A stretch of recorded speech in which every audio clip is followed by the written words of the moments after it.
there's one line of work that is most threatened by AI one job that is most likely to be completely erased because of artificial intelligence, stand-up comedy.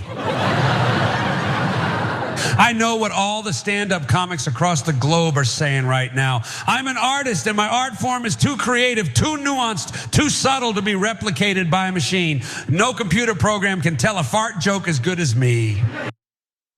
Now, that might have sounded like George Carlin, but it is not actually George Carlin. It's an excerpt from a 1-hour special called I'm Glad I'm Dead, which is the work of Dudesy. Dudesy is both an AI program which produced that George Carlin-esque thing, and also the name of a podcast hosted by Will Sasso of Mad TV and novelist Chad Kultgen. We want to give you a little bit more of the special. Take a look at this. There you have it. Stand-up comedy is dead. Literally.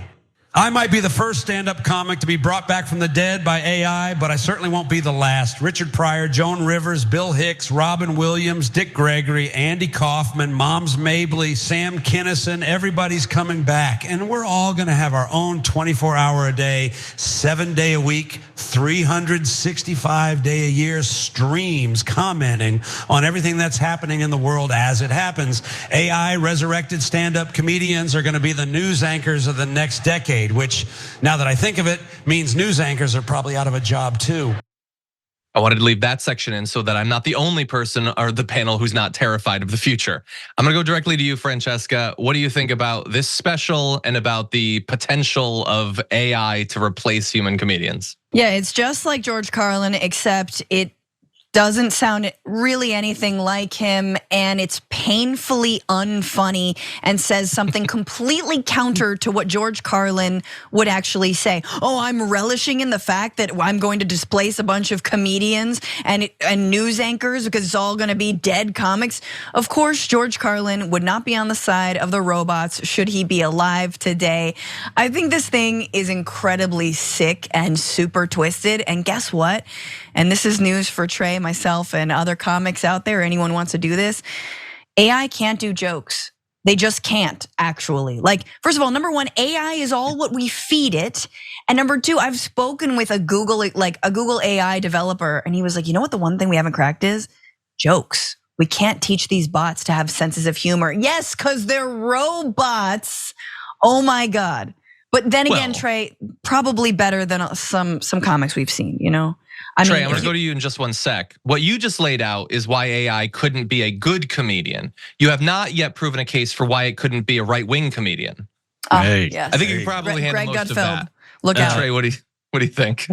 I mean, seeing as how I've only been on the scene for whatever 7 or so years, relatively just got here, I do expect to be forced out and annihilated by robots in the near future, just because that's how my personality is. But objectively, or really, I agree with Francesca, because I mean, I've gotten on there. I bet a lot of us have. I've gotten on there and toyed with it. I've asked ChatGPT, Trey Crowder is, and it gets it right. He's a comedian who's, stupid hillbilly, but uses big words, whatever. He was correct. And then I was like, and then I said, tell me a joke in the style of Trey Crowder, and it came back with, it was like, oh God, why did the liberal chicken cross the road to get to the protest, y'all? Right, and that was it. And it made me want to kill myself. But solid. You should open with that. Sounds just like me. I know. But anyway, so like the other part. So I agree with what Francesca said. I don't think it's there yet. I'm not discounting the possibility that it could get there because of how exponentially technology advances and whatnot. That part freaks me out. I do not think it's there yet. I think this special is kind of proof of that, because I agree with what she said about it too. The only other thing that I'll say about it is the one thing that gives me some solace is I think that any comedian would tell you it's great to listen to specials on the radio or whatever, or watch them on your TV and all that. But at the end of the day, like stand up, everybody knows who likes it or does it. Stand up is best physically in the room with other people and the comedian at the club or at the theater or whatever, with everybody in the same room together. And I don't know, I guess with holograms or something, we could get there eventually. But I think that is the main thing to me that'll keep this from, happening in the near future. Because I don't see that. Matt Rife is probably AI, right, Trey? Yeah, I suppose it could be. Yeah, I don't know if AI would have done that domestic abuse joke or not. So, but either way. They usually have bigger I would open with a chicken protections joke on there. Yeah. Yeah. I want to give statements from Kelly Carlin, daughter of George Carlin, who said, "My statement regarding the AI generated special. My dad spent a lifetime perfecting his craft from his very human life, brain, and imagination. No machine will ever replace his genius. These AI generated products are clever attempts at trying to recreate a mind that will never exist again. Let's let the artist's work speak for itself. Humans are so afraid of the void that we can't let what has fallen into it stay there."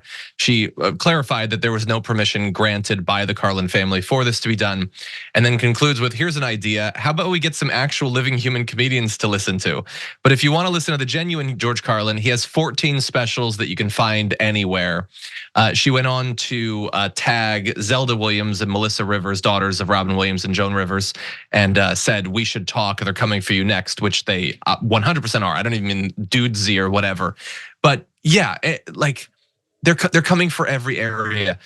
Valve, which controls Steam, which is the largest digital distribution platform for games, is now allowing AI-powered games on their platform.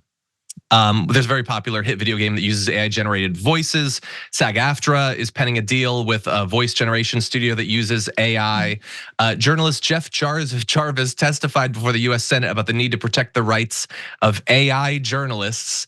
I mean, look, will they be good? Will they be funny? Maybe not, but there's a lot of corporations that are much more interested in replacing humans than producing good stuff. And so I remain concerned. But hopefully, even if there's a flood of terrible comedians on digital platforms, Francesca, we will always have artisanal comedy from people like you and Trey in physical form. Yeah, there already is a flood of bad comedians on streaming platforms. You can see them all the time. John, the one thing I want to say, because we talk about AI a lot, but I was learning from my podcast, Habituation Room, where I had Paris Marks on, that AI also is incredibly resource intensive when it comes to fresh water, electricity, things to cool down these mass processing centers. We think that it's like there's no footprint. No, it's exactly like crypto. To mine crypto is incredibly intensive. Same thing with these AI generated BS that, again, guys, it's just someone getting high in their room writing down ideas. Trey, you know, it's a dude with a mustache just riffing. Like, we don't need a lot. Also, you can really, I mean, you probably have to pay AI more than you pay an average stand-up comic to do comedy. Let's be honest. Generally speaking, yeah. The other thing that I wonder, this Carlin special, we're talking about it. Kelly addressed it. It got shared around and whatever, but probably just because of what the thing that it is, right? It's a AI generated George Carlin special. And everybody's, this is wild, right? Like, meaning I don't think people were watching this as a comedy special and like loving it in that context, the way that they act like George Carlin's actual specials. And I do think that distinction matters too. You know what I mean? Because at a certain point, just the novelty aspect of it will wear off. And then also, I'm too computer dumb to speak intelligently about this, but as I understand it, ChatGPT has somehow like gotten worse progressively, and you know, like it's deteriorating actually. So that's another part of it too. Like, there are things you can tell yourself if you're threatened by these things that can make you feel better, and you know, land on, okay, we're not quite there yet. We still got some time left, at least. Maybe in that way, ChatGPT actually could make for a good comedian, because I've noticed that a lot of comedians were really good in the 90s and the aughts, and now they're like super focused on what you can and cannot say, and they're kind of falling apart. Well, ChatGPT blew up and then fell off, and that does seem to be the trajectory. So, Hey, thanks for watching that video. We really appreciate it, guys. And we appreciate it if you become members, because that allows us to be independent, honest, progressive, all the things that you don't get from corporate media. And all of that is because of you guys. Hit the join button below and become one of us. Become a Young Turk.